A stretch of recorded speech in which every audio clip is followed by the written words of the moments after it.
so many times he names things that I don't have names for, and concepts in the modern world of things being off kilter or not quite right. He's naming some of the things that we're facing right now in our world. I think of his description of friendship. When you meet another person and you both have the same response to something, and you look at each other and you say, "Ah, you too. I thought I was the only one." And so, so often when I read his work, I feel like, you too, you were able to name that. I know exactly what you're talking about. I didn't have words for it, and you gave me those words. I can't overemphasize how much he has influenced me, opened my both my theological imagination, but just my ability to have words to say the unsayable sometimes through fiction. It is C.S. Lewis Reading Day, the very first one, November 29th. So thank you for joining us. I have a special guest today, Dr. Stephen Petersheim. He's the Associate Professor of English at Toccoa Falls in Georgia. And he's been teaching a course on C.S. Lewis and science fiction. Let's dive in and talk about the Ransom trilogy, because, we've heard of Mere Christianity, Screwtape Letters, all these famous works by Lewis, but his science fiction, the Ransom trilogy, it still hasn't grown in popularity. It's beginning to, I've noticed. One of the things I think with the Ransom trilogy is you have a little more heady stuff going on than some of his other work, and so if you're not sort of philosophically inclined, that might deter some readers. So that's one reason why it might not have taken off as much. I don't know. The other reason I think is that people mistake it as the same kind of work that his Narnia series is. The audience in mind is children, whereas for this, that is not the audience that's in mind.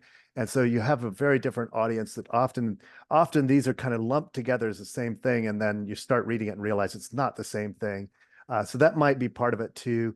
I think another thing that plays a factor here is that C.S. Lewis got some of this guessed wrong about some of the science, about future things and that kind of thing. And so that for some readers, that's a huge detracting force. Of course, a lot of science fiction writers who did futuristic stuff, some of it they get right, some of it they get wrong, but some people got really distracted by the things he didn't guess quite right. Mhm. Those are three possible guesses. I think also his love of philology comes through here a lot more in these books. He does a bit of Tolkien-esque kind of things with bringing in linguistic roots, language roots, and playing with language. Creates his own old solar, as he calls it, his own language. It's not nearly as developed as Tolkien's languages are, Right. obviously, but it's sort of the same thing. But I think also even having that, if you're not very careful as an author, how you present foreign terms or terms that you made up terms, that it can be a turnoff for readers, or readers can see that as a barrier, or feel it as a barrier. So those are some possible reasons. Don't know for sure, but those are possibilities. Oh, they seem to all be legitimate. I remember when I first Mhm. started reading the series, I had a hard time getting into them at first, Right. but then there was Yeah. a big payoff. I do think that's part of what he's doing is he has the main character, Ransom, walking along a road in the very beginning. And so it's almost like he's rambling along, stumbles upon this adventure or kidnapping Right. as we'll see. But he stumbles upon it kind of and doesn't know what's going on. So I think partly what Lewis is doing at the beginning is he's trying to give us the same kind of disorientation that his main character has. And for some people, that's really hard, especially if you're a young reader. I think that's hard to push through that because in order for the disorientation to work, it has to be disorienting, and some people don't get through that and Mm. don't get the payoff you were talking about. I was Yes. also going to add a couple things that Tolkien, he really appreciated the science fiction series. I think Dr. Holly Ordway mentioned that Tolkien really was influenced by this series in his own writing, Mhm. because she lists some of his modern sources, and this was Right. actually one of them. And then Yeah. secondly, you mentioned how hard it is to write about the future. I was Right. thinking that there was like one science fiction writer who talked about us having flying cars by like 2020, or maybe it was Right. 1995, but we were all disappointed. Right. You're always It going to might have let your been 10 readers down. years off. Right. Yeah, we're almost there. We're almost there with flying cars. Another aspect to this where people can be a little misled about this series is it's sometimes called science fiction. And so if someone love Star Wars and they love Right. Star Trek, someone might say, "Oh, you should read C.S. Lewis's Space Trilogy," as if there's going to be battleships fighting in outer space. And of course, that's not the Right. case. So is Mhm. science fiction and space trilogy, is that really the best way to speak of these books, or is there another way that we should Right. categorize Yeah. these with concerning genre? Right. Yeah. So I think in one sense, in the broadest categorization, like if you're being very general with science fiction, it probably fits. And Lewis himself calls it a kind of scientific fiction, which is the old-fashioned word for science fiction. Was in the 19 or first half of the 20th century. That's the word that was used more often than science fiction. So he does talk about it as a kind of science fiction, but then he really when he it puts science fiction in, I think it's five or six or maybe it's seven categories. It's seven categories of different subgenres within it. And he puts his own as a subgenre that's kind of a genre of its own, and that is mythopoeia. Mm, So basically, the making of myths, which he does then with Narnia as well. But in Narnia, you don't have the science fiction elements of it. For him, the fictionizing is not just to have a great little adventure story, but it's really to help us have a greater understanding of who we are as humans, and sort of what's our place in the universe. And so, in some senses, it has some of the cosmological questions that some science fiction asks, but it's not concerned about uh, uh, the nitty gritty of scientific detail. That's not its focus at all. And so, if you have a very rigid understanding of science fiction, which some people do. And Ursula Le Guin hates that rigid definition, by the way. But if you have that more rigid one, it has to be all about the hard sciences and all that. Then you probably would say this really doesn't fit that genre. But I think, sort of again, broadly, generally speaking, yes, but it's a specific kind. And really, that specific kind doesn't even have to be science fiction because he does it with fantasy as well. So you have, he actually talks about the science fiction journals of his day and says that one of them, science fiction and fantasy, he likes that one the best because it does all the good things that he wants to do. And some of the other science fiction journals of the day don't really go there. So maybe thinking about it as science fantasy, which is sort of a subgenre today, is a better way of thinking about his work. But he himself would have used the term mythopoeia for what he's doing. Mhm. Instead of hopping on a big spaceship, which he of course does, and visits a Right. planet, it seems more like he is going through a wardrobe and visiting another world That's correct. Yes, exactly. in And he reality. actually, right, he talks about, oh, when he realized I don't need the science to get me to the other world. I can do this through another way. He said, then I wrote Narnia. So it's almost like he used it as a device. Uh, and I do think one thing, though, is that he was able to use it as a device to pull in people who are thinking about the world in very sort of scientific ways. So I do think there's some value to it. But I do think also, like I said, it's not the only tool he has. It's not like he's gonna rise or fail in his uh, experiment, his writing experiment, based on how well he gets the science. That's not it at all. Well, So and he's writing these in the late 1930s. Well, at right, least the first couple. And 1938, okay, 43, and 45. Yeah, there you go. So we haven't even had the moon landing yet. right, exactly. So what's the basic setting and Yeah, theme of this book without giving it away to, right. those who haven't read it yet? We don't want to give Yeah, the whole right, series exactly. away, but just kind of Mhm. a broad picture. Yeah, so broadly speaking, we have the first book out of the Silent Planet, and it's about going to Malacandra. He's kidnapped, as I mentioned a little bit earlier. He's kidnapped, taken to another planet by a couple scientific guys who want to use that other planet for their own purposes, basically. One of them wants to make money. He's just a pragmatic materialist, I guess would be the best way of putting it. The other one, and that's his name's Divine, the Devine. uh, and then the other one is Weston, and he has a much more visionary kind of way of thinking about it, but he's worse rather than better because of the visionary, because he wants that vision to serve him. So he wants to colonize all the planets of the universe eventually, and he's starting with Malacandra, which we find out later is the word for Mars. So he wants to colonize Mars with humans first. Basically, it reminds me of what you hear people talk about the Anthropocene today as the way the Earth has been shaped so much by human activity, and it's almost like he's recognizing, even back in the 1930s, that that humans have kind of messed up the planet in some ways. So rather than correcting the ways that we've messed up the planet, his idea is just to go find other planets and populate them and hope you do better other places. And also we'll be able to rule the universe by populating these other planets. So he's all about power. Um, what was your original question, Kyle?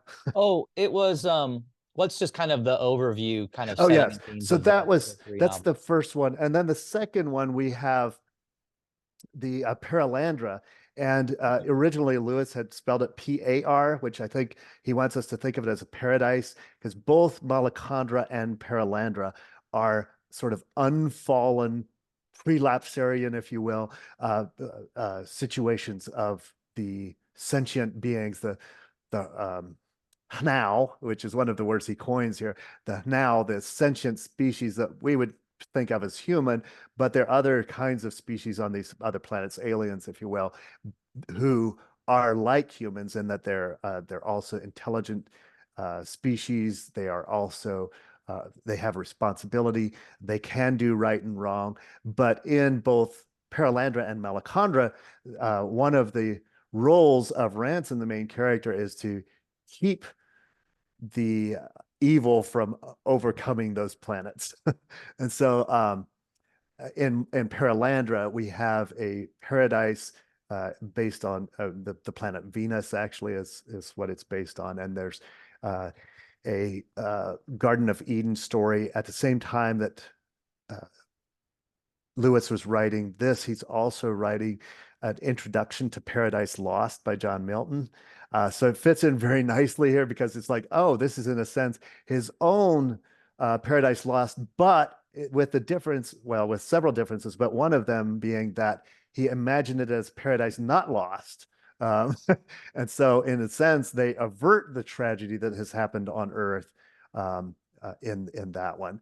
And then in the last one, that hideous strength, he kind of takes a turn, and it takes place on Earth, which is called the Silent Planet. I didn't mention that about the first book, but they came out of the Silent Planet. And what has happened is the Earth is the silent planet in the sense that the Ayarsas, who rule or who are guardian angels of the planets, basically, they have no more contact with Earth's Oyarsa, and that's why it's called the Silent Planet. They don't have communications with Earth's Oyarsa. Earth's Oyarsa is the Bent One, as they call him, which is basically a play on being under the control of Satan, who has basically rebelled against sort of the order of the universe and the God of the universe in order to take over the planet. And so now in that hideous strength, there's a group of scientists and planners and academics who are they go by the acronym NICE, and it stands for mm, NICE stands for National Institute for Coordinated Experiments. Such a nice acronym there. But in there, they're basically trying to use all the structures, power structures of society to take over the planet and sort of to rule in a totalitarian state of way of ruling.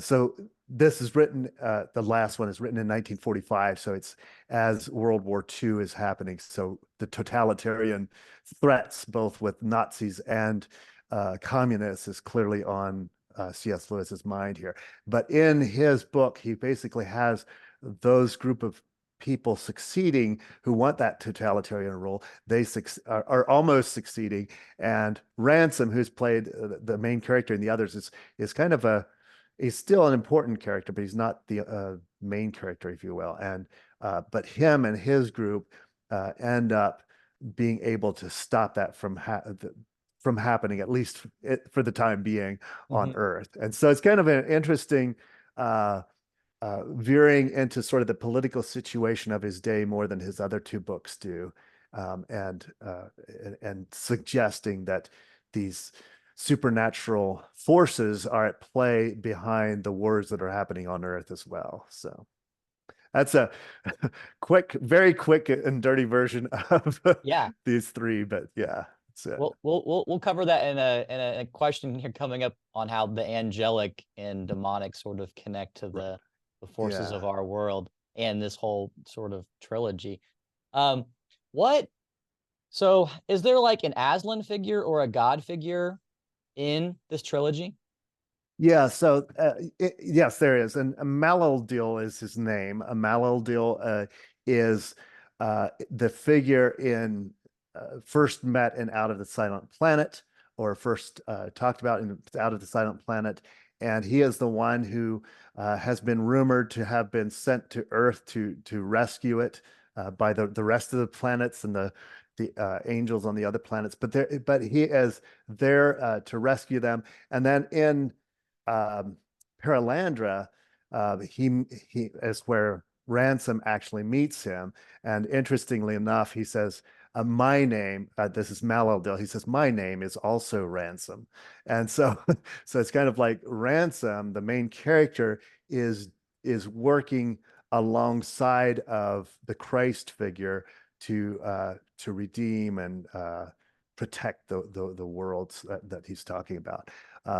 But yeah, Malildil is the figure there. Okay. Yeah, it is interesting when you see the interplay between the beings. Oh yeah, It's so different than what we're used to as modern people and modern Christians. absolutely.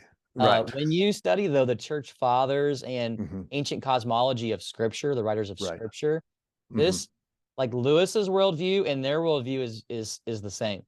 Right. Uh, Yeah. it's Well, really fascinating that way. right. He's a scholar of medieval literature, and romantic literature and other things, but he really tries. One of the things I think he tries to do in almost all of his work is to recover what is it that the medieval folks had that we've missed, or patristics had, or even older before that. What are the views that they had that we miss? And so in a sense, it's recognizing that some of their ways of understanding the world may have been more accurate than some of our ways of understanding the world. And that really comes through in that hideous strength, the last of the three, where it's the modern scientists, the secular moderns who are kind of oblivious to what's really going on, Oh, and so true. that he's critiquing so strongly.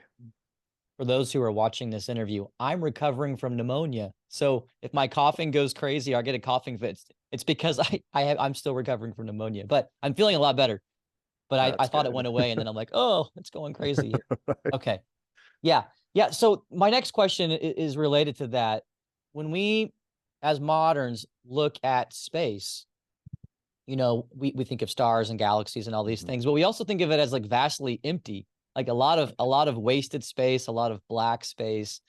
Um, and we don't think of it as completely filled, though in science today we're kind of the pendulum has swung where Yeah. they're Hmm. saying no, no, no, all that stuff that we can't see, that invisible space is jam packed with activity, Right. which Yeah. which is bringing us back to Lewis's understanding, the medieval understanding that there is a Right. lot going on Yeah. uh, Hmm. underneath what we can see with our naked eye and even see with our own Right. telescopes. So, Yeah.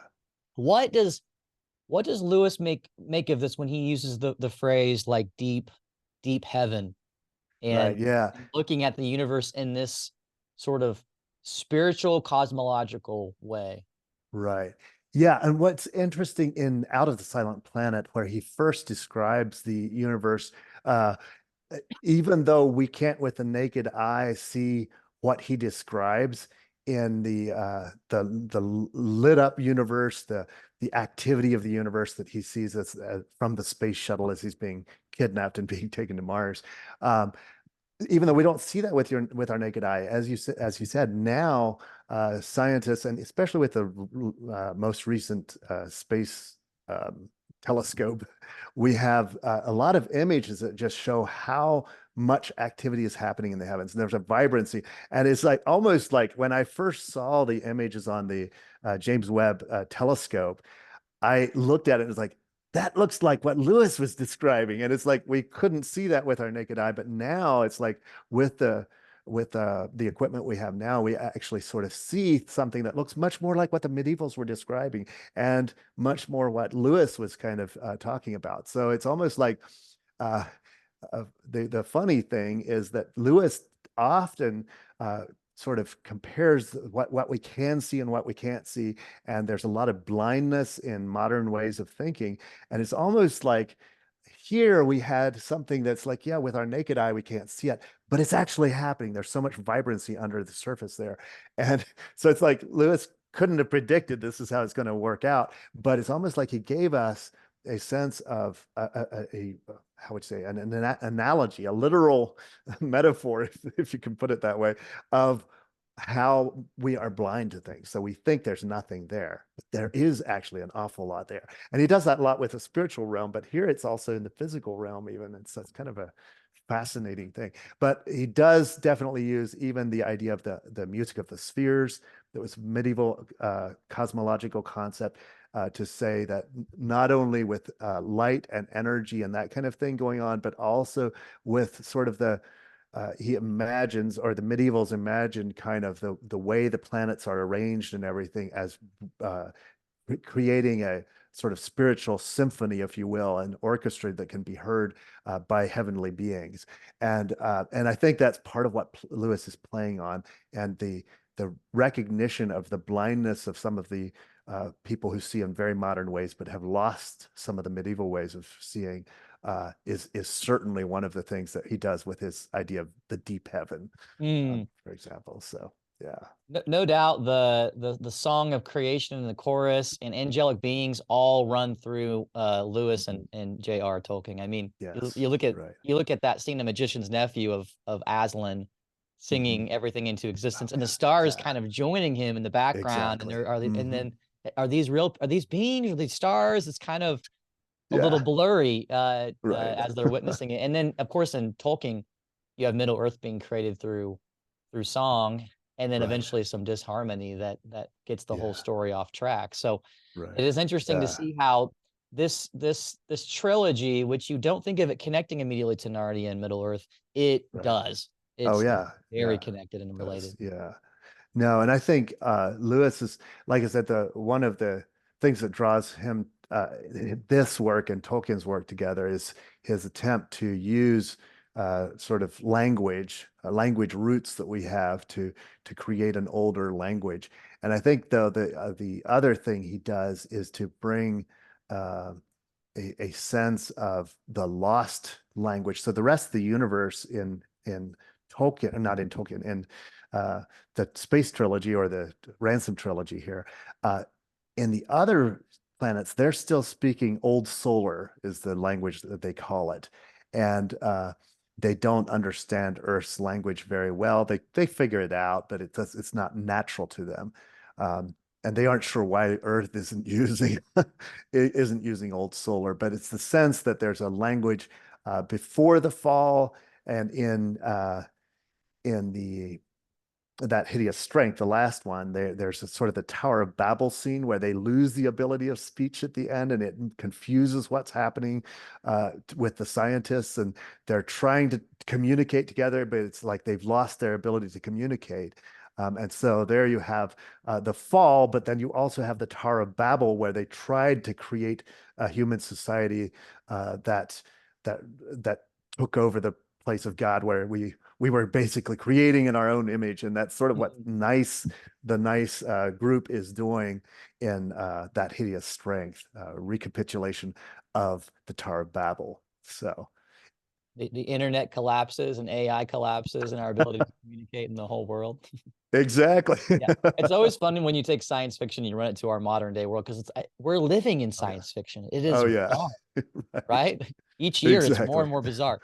Right. Uh, when I would teach theology to high school students, they would often ask me, "What would our world look like if we never fell, if we never Hmm. sinned, and the whole story of salvation didn't go off track? And I would say, well, you got to read C.S. Lewis's Space Trilogy, Absolutely. because Absolutely. it takes you into an imaginative way of looking at that question, That's right. that theological question. I think he's really answering that. He's answering other questions too, but that's a big one. So Yeah. as we approach the unfallen worlds of Malcandra and Paralandra, what do we learn about ourselves? Right. Yeah. Well, and one thing that C.S. Lewis does that I think is a very sort of Augustinian thing to do, he borrows it from St. Augustine, and that is to see sin as being bent away from our true desires being bent away from God. And in the Space Trilogy, or the Ransom Trilogy is probably a better name for it, but in there you have Satan himself is called the Bent One, and a lot of the folks who are turned toward evil doing, whether whatever you want to call that evil doing, are often described in terms of being bent. So it's a sense of their bending their desires, rather bending their true nature, rather than just being drawn to something else, or an alternate nature, that kind of thing. And so I think one of the things we can certainly learn here is how is it that we have bent ourselves away from our natural inclination toward God. And that's certainly in the first one, Out of the Silent Planet. That's something that they talk about directly close to the end of the book, where they have not had their desires bent, as they've heard that Satan did, and as they've heard of humans, and as they've now recognized, because humans are the snake in the garden, if you will, in both Malacandra and Paralandra. And in Malacandra, there's a sense that they wouldn't have even really imagined a bent world if it hadn't been for humans, and it's repulsive to them to have that bent world. And so I think just recognizing in both of them that, if we had an unfallen nature, we'd probably be repulsed by some of the things that we're bent toward now. Hmm. So I think that's a pretty strong, and again, gives a very Augustinian flavor, I think, Yeah. to what Lewis is doing here. But I think that would be one of the main strains that runs through this. The other one, I think, would be to uh, sort of Lewis urging us to open our spiritual eyes, and saying, how many things are we blind to because we've accepted certain systems of thinking that are alien to what the true system of thinking is.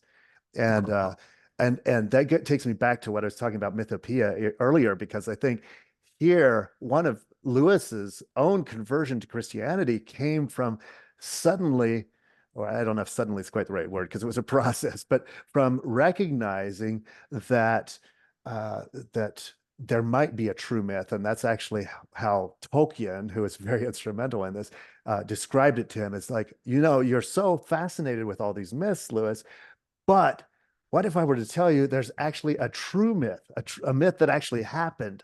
And of course, he was talking about Christianity, and he talks about other myths as having fragments of the true myth in them. And so I think that's another thing, is to recognize that, the questions that we cry out with, that our souls cries out with, that there is a true myth, if you will, that can answer those questions or address those Mm. questions. And that's, I think, really three sort of different strains that Lewis develops in his theologically in his writing here. Yeah, that's all really rich. When I think of bent one, your definition is so true. It's like our desires are bent. They're distorted. They're Mhm. not the way that they're supposed to be. You can also think of it in relation to eyesight. Like if you're just bent over looking at the Right. ground, you only see Yeah. what's right in front of you, and Oh, that's good. you can't see far off. You're blinded. Right. You're blinded Yes. to what's coming down the road, Right. way down the road. And I think that could also be another way of looking at it. We're blind spiritually, philosophically. The scriptures over and over again call us blind. You know, Right. St. Paul. Yes. And we're Yeah, blind to exactly. what God wants in the world. Yeah. Right. Our minds are Yeah, darkened. That's that's what right. Paul would say. Yeah, and I think there's a picture of Weston. I can't remember if it's in Out of the Silent Planet or in Paralandra, but in one of those, Weston is bent over his papers repeatedly, and it's that very thing of he's only focused on what's on his paper. And it's like he's blind to all the other things that are going on, and even the angels or spirits that are in Paraland or in Malacandra, especially there, he almost catches a glimpse of them sometimes, and then he's like, "Oh no, that was a figment of my Mhm. imagination." But it's almost like we are blind. We can't quite see the spiritual world. Normally, we can't quite see it, and so there's almost a sense of Lewis saying, "Wait a minute, when you think you caught a glimpse of it, and then you reason it away, maybe it was actually there." And you've just reasoned it away. So he does a little bit of playing with that idea um, in a piece of or in a section of Mere Christianity as well. So Yeah, uh, it's easy to give a like a hard scientific definition to everything that we do. Like when mhm, we sing, yeah, our vocal cords are moving, and I'm sure it's right. related to us trying to get what we want in life, the singing. But it could also be in relation to love and beauty and a deeper spiritual reality. Our scientific explanations sometimes think that we're explaining everything Mhm, when we might just be explaining an aspect to a right. deeper reality. There's a theologian who talked about that as we are explaining the effects as if we're explaining the causes. And it's like, yeah, we can see how we're affected by things, but some of the causes are beyond the reach of science to grasp because some of those things are not observable, at least with physical eyesight. So it's almost like Are- you have to go beyond physical eyesight to fully understand the causes of some of these effects. So looking at the two characters, Divine and Weston, the Mhm. two bad characters, it seems Right. Divine almost seems like he cares more about animal Mhm. desires, which Lewis calls that's bad, but it's not the worst kind of evil. Right. Where Yeah. you're wanting resources, you're wanting food, you're Right. trying to please your glands, you know, Right. it's relation to sins related to like sex and food and desires and Right. all that. Right. And it almost seems like he represents that, but then Weston is more captivated by ideas, Right. That's which correct. when Mhm. our evil descends into ideas and into pride, it can become a demonic type of That's right. evil, a lot Yeah. more of a uncontrollable Right. type of evil that destroys and distorts and manipulates creation. It seems like for Weston, this becomes complete when he arrives to like Paralandra in Right. that story. I mean, the Yeah. demonic Right. overwhelms him. This evil Mhm. becomes completely unleashed to him, Right. and he's no Yeah. longer a materialist anymore. In Right. that, it reminds me of some of the church fathers how they describe how hell is really just a deeper and deeper descent of fragmentation and lostness. How does that happen to Weston, and then how does that relate to deeper angelic and demonic forces being Right. made more available and seen on Paralandra? So Weston is not the same kind of character as Divine, and in part because he is idealistic, which often is a good thing. But in Weston, it leaves him open because he is determined not to accept any kind of spiritual understanding. But it leaves him actually, ironically, vulnerable to attack in that realm because he's so blinded to it. He's determined it doesn't exist. And in a sense, that leaves him more open to it than if he just kind of, lived by his animal impulses and was neither here nor there about it. But because of his idealism, he has to have it all figured out, and he realizes much more how uh, he has to, how would you say, he has to choose against certain interpretations, the spiritual insights. He has to choose against that. It becomes a way of life with him where he must go against that kind of thing rather than simply let happen what will happen, which is much more what divine does. I mean, he's trying to manipulate it, but not to the extent where he's trying to manipulate the whole worldview. He just wants money and that kind of thing. Mm. uh, so I do think Weston is left much more vulnerable because of that sense. It reminds me a little bit of in Paradise Lost, you have Adam and Eve have two very different temptations that they give into in Milton's rendition of it. And so Adam is much more like uh, Weston in the sense that he knows kind of what he's going against, and he chooses it anyway.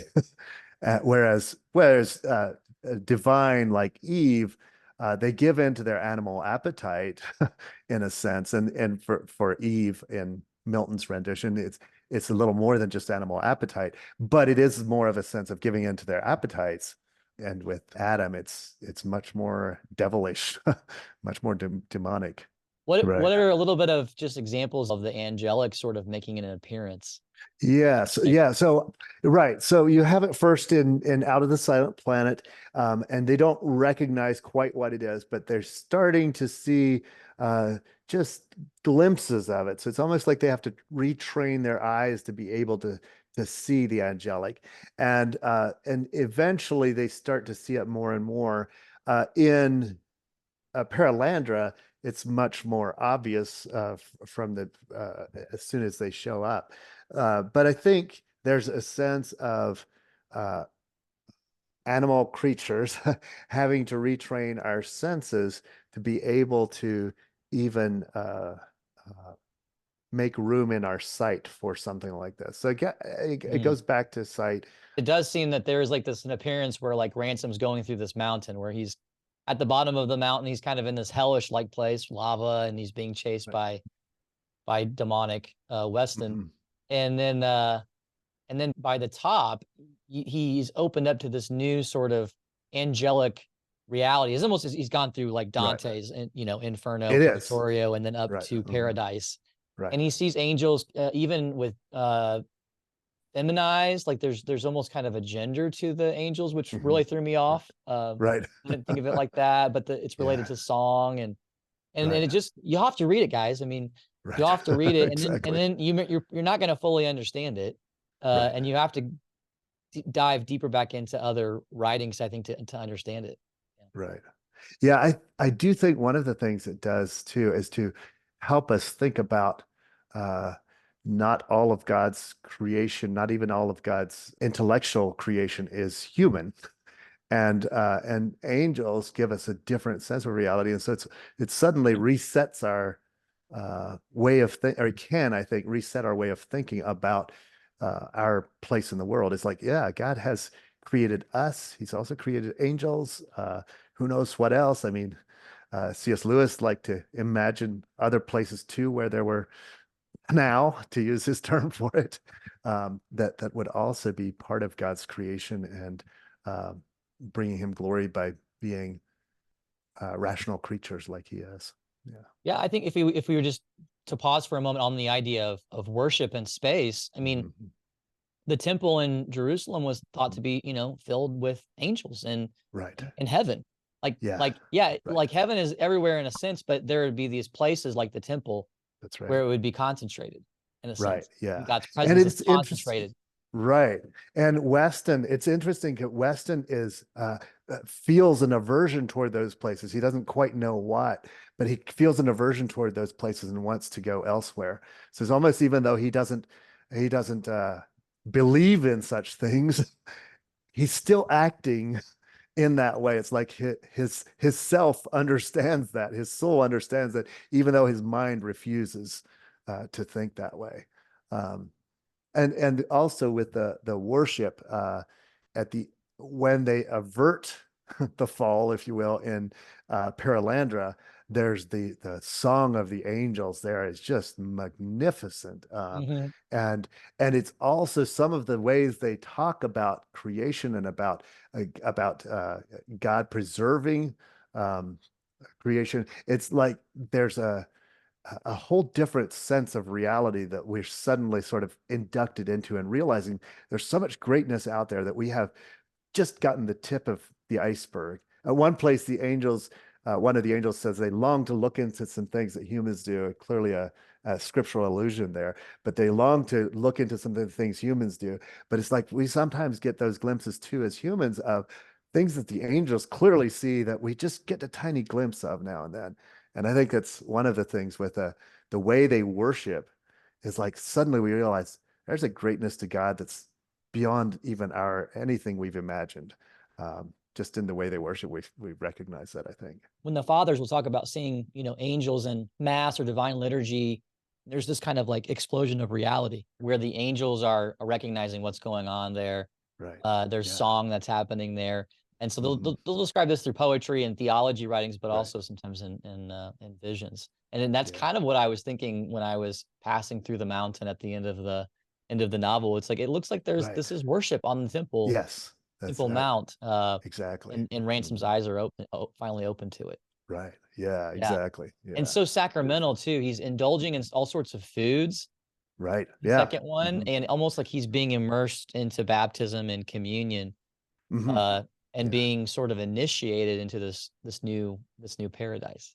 Right. Yeah. I do think the sense of sacramental reality and of sort of incarnational theology really becomes richer as he goes along. It's sort of like it feels like as a character he stumbles into it, but then it becomes the richest experience of his life, or he feels like he stumbles into it. Hmm. Well, Clearly, the it's reader definitely stumbles into it because I'm right. like, what is going on here? When you're for those who first crack open the second book, Right. it's a bit wild, and Ooh, yeah. I don't even know. I'm like, maybe Lewis failed. I mean, this isn't Right. very good. I don't think in my own experience, Yeah. the first couple Right. chapters, and then boom, then I see what he's doing. Right. And Uh, it all kind of comes together, which is beautiful. Yeah. Which almost like with the Paralandra for sure. That one, even more than Malacandra, I felt like, oh, there's a dimension of reality that I'm not quite sure what it is. And because I don't know what that is, I don't know how to make sense of some of these things. Hmm. And there's a little bit of it in Malacandra, but there's, I think, definitely way more of it in Paralandra. Malacandra, also, to go back to your comment about worship, it's interesting because they have less gravity there, and so their bodies are elongated. But in several places, it creates almost a cathedral-like shape. So it's almost like they're shaped to worship, almost by the way that the planet is set up. It's kind of an Oh yeah, that's neat. That's also intriguing very setup. Tolkien. I mean, the way that he Oh yeah. designs Middle Earth and the Elven, Mhm. those places of Yeah. the elves, they seem like places of worship, Right. Yeah. Hmm. and contact points between heaven and earth. So they're doing the Yeah, for same. sure. They're doing the same Oh sort of yeah. creative project there. Yeah, When did for you sure. first discover these books? Oh, ah, I, I was in high school. I was a huge, ever since I think I had it third or fourth grade when I discovered Narnia. And so I was like eating up Narnia. And then in high school, someone said, wait, did you know he wrote some science fiction books? And it's like, yeah, no. I mean, do you mean Narnia? And they were like, no, not Narnia. And anyway, so then I got the books, and Malacandra, um, I thought was interesting, but it wasn't until I hit Paralandra that I was like, oh my goodness, sort of partway through, it's like the theological project just opened up for me. And so I think later it's like Malacandra, uh, it felt like other science fiction that I'd read to some degree, that people going to space and going to space, going to other planets, interplanetary travel, I guess, other visions of that. Later, I realized in some one of the reasons that C.S. Lewis wrote that one, Out of the Silent Planet, was to engage with um, uh, H.G. Wells and the Men on the Moon. And so he imagines another planet sort of alongside what H.G. Wells does, to say, no, when we come across other lives, they might not be these atheist, whatever beings that you're imagining. They might reinforce what we have on Earth, what we think here on Earth already, or at least some of us. And so, in a sense, it felt like a recapitulation, a reimagining um, of H.G. Wells's interplanetary travel kind of stuff. Although his was on the moon, not actually another planet. But then in Paralandra, it's a recapitulation of the fall. And of course, it doesn't happen quite the same way, and the outcome is quite different. But it's maybe engaging more with someone like Milton rather than H.G. Wells for that one. And then the last one is, I think, him recapitulation, not of the fall so much as, but as how are we redemptive in this world that we're in now? And so how do we work alongside ransom to ransom the earth that we live in now? And so it's sort of a different project for each one of these books, I think, in that Yeah, sense. that's good background. Now, we can take it with kind of a final question because this is a hot Mhm. topic today. It's always Yeah, been a relevant topic. right. Hmm. I asked it too, but what what would Lewis say to the question, if we discovered aliens, would it disprove God? You know, would it disprove the Right, Bible if we found out right. aliens? I would be asked that question all the time by students. What would Lewis say? What's his Lewis would response to say his a book? loud, resounding no. For him, there's no hesitation on that. And I think that's part of what his reasoning was for writing this series is to say, wait a minute. So many people who are writing this as if, okay, aliens disprove everything we know. And he's like, no, they might actually prove some of the things we know. They might indeed probably would make us rethink some of what we know. But for him, no, God is he actually in one of his essays says talks about the verse where Jesus says, "Other sheep have I that are not of this fold," and where Jesus is clearly talking about Jews and Gentiles in that passage. But he says, Jesus could also we could apply this same thing to he may have other sheep who are not of the earthling fold as well. And so just as the story of the angels is a story of another fold, if you will. So aliens for him would be the story of another fold. Um, Yeah. that's, I think, with again, some people are much more concerned about that question. For Lewis, I think it's like, no, uh, that by itself would do nothing to disprove the existence of God Hmm. for Lewis. So Right. for I those think reasons, sometimes maybe the way people view their understanding of how to read the Bible can affect it. right, Like, well, it doesn't say anything in the Bible, therefore right, right, it's not there. It's like, well, yeah, if you right, applied that concept to everything that we even just discover in our world, right, that right. test sort of fails. Of course, we don't Yeah, want to definitely. believe things that are in complete disharmony with Right. Scripture, but Yeah. it's giving If us I a can worldview. pull in Lewis's Narnia series just a second here. In there, he talks when Lucy, this is in Prince Caspian, when Lucy sees him and the others don't, and then she says, sees Aslan and the others do not see him. And then she goes and says, well, what if I would have followed you? And then he says, well, you don't know the story of what would have happened if you only know the story in front of you. And then she also asks about some other story, but he basically tells her, you know your story. There are many other stories. You know yours. That's the one you're responsible to. And so it's kind of, I think that would also play in here. Is like, yeah, we know ours. As we learn more about other stories, we're responsible to them too. But but for now, we're given the story that we're given, and that's what we're responsible Hmm. to. So it's kind of an Yeah. interesting thing. It's also it reminds me Ray Bradbury imagines alien life elsewhere, and um, and kind of also thinks about if there were if God would reveal himself to other places, how would that be? And so he has several stories actually where he does the same thing. And Lewis actually names Ray Bradbury in he has a short essay on science fiction. He names Bradbury as one of those uh, who is not sort of in the field of the atheist scientists who are trying to prove atheism through science fiction. That's kind of what he talked about some of them.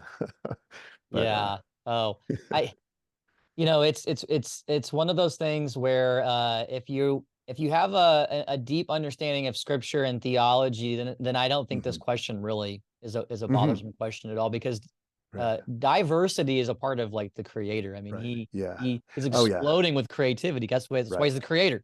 Uh, yes, right, mhm, and so that's never really been a question that's tripped me up.